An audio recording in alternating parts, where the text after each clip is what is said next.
Hello and welcome to PropNext, the property podcast focused on issues that impact the future of the real estate industry. I'm your host, Gavin Morgan, and in addition to looking forward to today's and future conversations, if you'd like to know a little bit more about me, please look on www.propnext.com. That's www.propnext.com.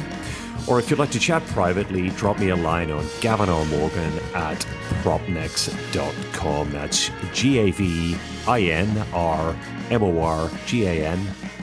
@propnext.com on email. I'm delighted to welcome Clement Lau on to the show today. Clement is the global president of the Royal Institution of Chartered Surveyors. I'm pleased to say that Clement and I have been friends and have worked together for incredibly almost 20 years. Clement, welcome on the show, and thank you very much for joining us. Thank you for having me, Gavin. I expect to catch up with friends from time to time. Well, good. It's an absolute pleasure, Clement. And as I said, thank you again. Clement, the RICS, the institution that I've just mentioned, something that has given me a huge amount in my career.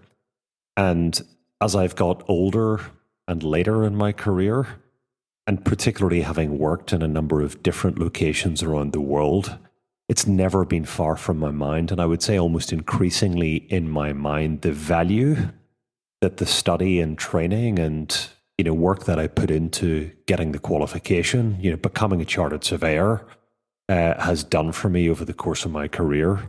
I can't think of a better grounding for somebody wanting to work in real estate and a guide through a career around how not to behave if you want to pursue a good quality career in the real estate industry. So needless to say, I was delighted when I heard that you'd ascended to the highest office in the RICS, and I know the time and effort that you have put into that. And really the first question for me, and something that is important to me as I know it is to you, but what are you hoping to achieve? What would you like to achieve in your year as a global president of the institution?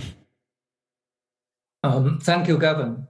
I recall when I applied for joining the presidential team back in 2019, there's a couple of issues that were high on my mind. That include that we need to do something on the ESG, that being the climate change and the net carbon zero, that subsequent to the COP26, I think there's no one doubt about it. The other issue is with regard to the diversity, equality, and inclusion, which is one of the more emerging kind of issue that we and our future generation will face. And I think that in the past, maybe we haven't done good enough. And I want to help in shaping our profession and our professional body in achieving a much fair and responsible kind of environment for our future young generations. On top of it, of course, and related to the last point I made, is with regard to how we could able to capture the future generations to joining our surveying profession and, of course, our professional body.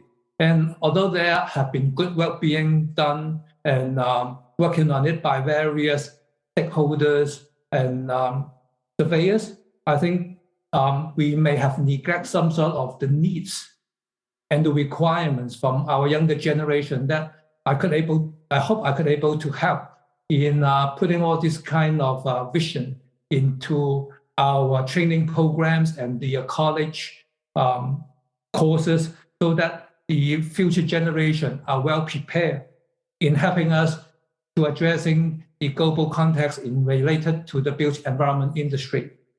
Yeah. Last but not the least is something coming up last year is, as you may recall, that we have appointed an independent reviewer on the treasury issues related to our professional body, which result in the publication of the level report. And one of the recommendations in the report is that RICS need to conduct an independent review on the governance and purposes of our professional institution. And we have already appointed Law Michael Bishop, who is the independent reviewer on this issue, and hopefully he could able to give us his recommendation by June this year. And I think in the second half of this year, one of the key area that we need to work on is how the Governing Council, with the support of our members, how we can able to implement all these recommendations from Law Bishop. Yeah. Well, I mean, it sounds like a lot of work is going on around engagement. And Clement, I agree with you. Engaging with a membership is so important for the institution. You and I, frustratingly, Clement, have also talked about how the global challenges around COVID have hampered mobility, and particularly your mobility in terms of how you can get around the membership globally. To spread messaging around what you're advocating in your year as global president. How are you planning between now and the end of your tenure to engage the membership and continue to advocate for not just the general value that the RICS brings to membership, but particularly around the areas that you've just mentioned, which I also agree with you are so important to the industry moving forward? Well, Gavin, I think we all have experienced how disruption the COVID has been on our day-to-day operation and practices. And I'm afraid that RICS and all of us has no exception.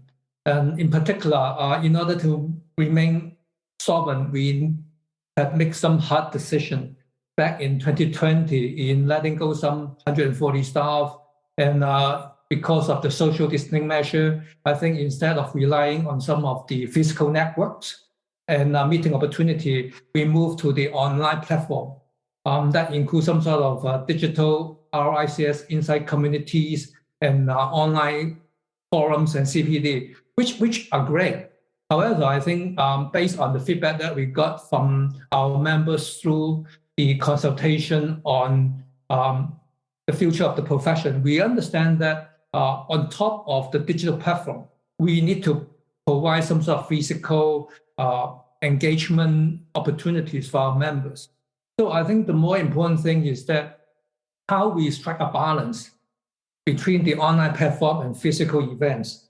I think in the 2022, RICS has adopted a more hybrid mode, that where we continue providing support through the digital platform in terms of CPDs, forums, and some sort of guidance notes to our members in pursuing their services to the greater community and the client in view of COVID and some of restriction. At the same time, I think we start resuming physical events and meetings. I think in the UK and in China, I think physical meetings have already been conducted. And we hope that we could able to seek more input and the participation of our members in the forthcoming physical events. Of course, I think there are still social distancing measures being implemented in different parts of the world. We need to abide by the laws and regulations. But I think subject to the local restrictions, we would like to see more things happening at the same time.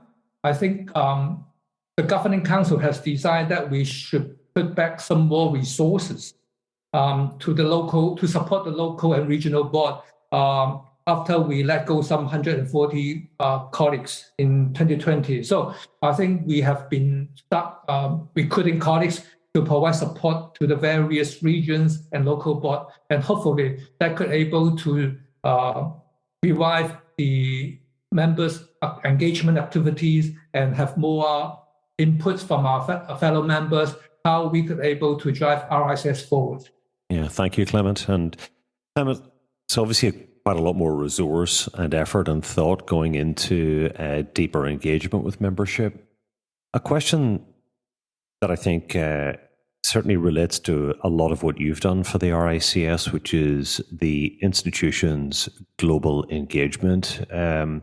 I've witnessed the impact that you and the team in Asia have had on the spread of influence, the positive spread of influence and penetration that the RICS has had in the Asia region, particularly over the last 10 years.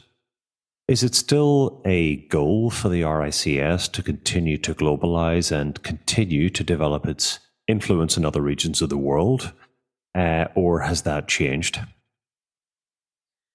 I think we still see ourselves as a global professional body, which really is the right format for RICS in particular. I think some sort of knowledge base are equally important and could be shared in different parts of the world.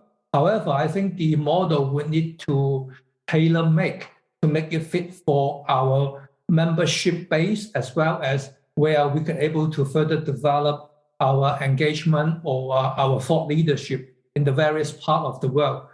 So on one hand, we still see ourselves as a global professional body, or on the other hand, I think we need to be realistic and use our resources more effectively and efficiently so that we could able to create the maximum impact that we could by leveraging our resources, including our members and our expertise in various parts of the world, but at the same time make the highest impact and create more changes relevant to the issues that we think that are critical to the built environment industry that we are facing. Yeah. Well, Clement, that's good to hear. I mean, obviously, as I said at the beginning of the conversation, I mean, I am personally, I'm a personal beneficiary of RICS training and standards, and that continued prudent global reach can only benefit the real estate profession generally. So that's great to hear.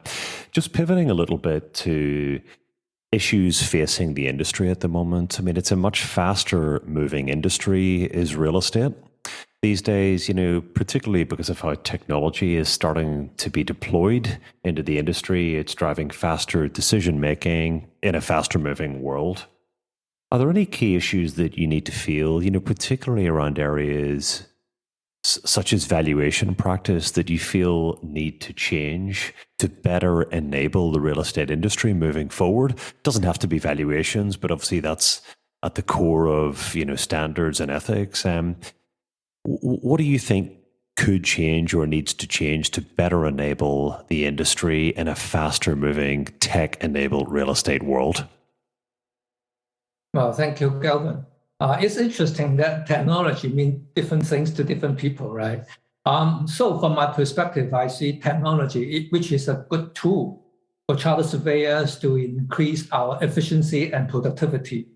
For example, back in the 90s, when software are available to taking measurements for building projects, people seeing that could be the end of quantity surveyors. Actually, it was not. Instead, quantity surveyors are now more focused in offering advice and comments to their client in terms of how they could able to finish their building works within cost and within a shorter period of time. So I think we shift to provide the quality service and advice to our client by leveraging on the advantage of technology. You just mentioned about valuation. Of course, we already seen a lot of automatic valuation models being deployed either by banks or even professional firms. To me, it's a great tool for valuers to undertake their jobs and to focus more on the value-added kind of a service and comments to their customer. Of course, if you look into the latest report that we published on the independent review of real estate investment valuation, the review one of the recommendations focused on the review is that instead of a more historical approach in valuation, I think we should adopt a more forward look. So in that case, I don't think any model mirroring on historic information or evidence could able to fulfill that kind of a recommendation. And I still believe, when I was still a student, that valuation is a subject of arts rather than science. So in that, we need to make conscious decision with regard to how we see the future and balancing different interests and considerations. So it won't be just an algorithm that could able to calculate or measure all these factors. I think at the end of the day, we also see the value of human judgment made by our fellow valuers. And likewise, I think that applies in other part of our surveying profession. I mean, just like the building information model that has been widely adopted in the design coordination and documentation of projects, PropTech are being applied in facility management in terms of thermal scan, centralization, touchless screens, and so on. So I think it is important that our fellow chartered surveyor understand that by embracing technology, we could able to provide confidence through professionalism and addressing key issues like sustainability. Yeah, I agree. And I mean, technology, I've been so interested in technology and real estate, Clement, and PropTech. And I know something that you and I have talked about a lot, but to me, PropTech, it's got to be something that marries with real estate to drive some sort of value, whether that's scalability, efficiency, or better accuracy, or possibly a combination of all of those things. And I think the industry is getting better now at honing in on those three things or a combination of them when it's looking at technology solutions. But I wanted to, if you don't mind, Clement, grab you back to sustainability, another area that I'm very interested in and focused on. I mean, as an industry, unfortunately, real estate, we're one of the biggest polluters on the planet. It's definitely, I mean, I struggle to have a conversation with a client in my professional life these days, particularly an owner client who hasn't got sustainability in mind or, who wants to have it as part of the conversation. Is there anything, Clement, that you're doing in your year at the top of the institution that will further support the adoption and deployment of a more sustainable built environment? Yes, of course. I mean, Gavin, sustainability is always a critical priority for our ICS. And as you rightly point out, I mean, our buildings are responsible for over 40% of global emission. Yes, that's why we need to take action, and we need to take it fast. From the RICS perspective, we regard ourselves as a professional standard setting body. So I think in the past years, we have already engaging with various professional bodies and stakeholders to produce international standards and guidance notes so that we could able to share with our stakeholders and with the community in how we could able to address sustainability and climate change. Some of these standards, including the International Cost Management Standard version 3 and International Buildings Operations Standard, both of which are mainly targeted in capturing the important information of the carbon emission in different stages of our development and the building operations. So they help us to make sure that whether we are doing the right thing in containing carbon emission and whether we are on the right track in order to meet the overall objective of carbon zero by 2050. On the other hand, I think we are also promoting adoption of these standards and guidance notes to our stakeholders, including government authorities and regulatory body in different parts of the world. And that's exactly why we see RICS should be a global organization, because whatever happened in one part of the world, sooner or later, that climate change would spread to the other region as well. So in order to have a more cohesive and coordinated effort in convincing all relevant government to adopt the same standard, I think that it's very important that RICS remain the global influence to our stakeholders and governments. Yeah, such an important role, Clement. I just want to such an important role for the RICS to play there is in spreading good thinking and ideas around as quickly as possible to help drive the fastest possible progress in this space. Yes, and on the other hand, we also organize forums and CPD so that we could able to share insights, knowledge, and expertise to the built environment professionals when we're facing such kind of challenges, how we could able to handle it and how we could able to implement all these kind of best practices in our day-to-day services to our client. Last but not the least, I think we should also focus on the future generations. And that's why we are reviewing under the mandatory competence in the APC assessment, make sure that we provide the right kind of knowledge base and expertise to our future surveyor, that they understand how important this issue is and how we're able to work in addressing such issue in our day-to-day practices. I mean, Clement, I think that'll be welcomed by all the membership, and it's so important. Brilliant to hear that that's foremost in your mind, and obviously in the minds of sort of those in the institution setting those exam questions. So, sort of pivoting toward a final question, Clement, and I think this one is obvious, based on sort of it's been the thread through our conversation today. What would you like to see most, or what positive change in real estate would give you the greatest satisfaction? What one thing would leave you feeling that you'd left a really positive mark on the institution and the real estate industry during this important year for you as the global lead of the RICS? Wow, it's really a difficult question. Maybe a bit of a cheeky question, Clement, but you probably would have expected no less from me. If there's only one that on my wish list, I would like to see that RICS has become a more engaging and participative professional body prescribed by our constitution, that we could able to make positive changes to our built and natural environment. I think that's something that definitely is always high on my agenda and deep in my heart, that as a chartered surveyor, we need to meet with our objectives and mission under the Constitution, is that we provide our service not just to our client, but to the public advantage.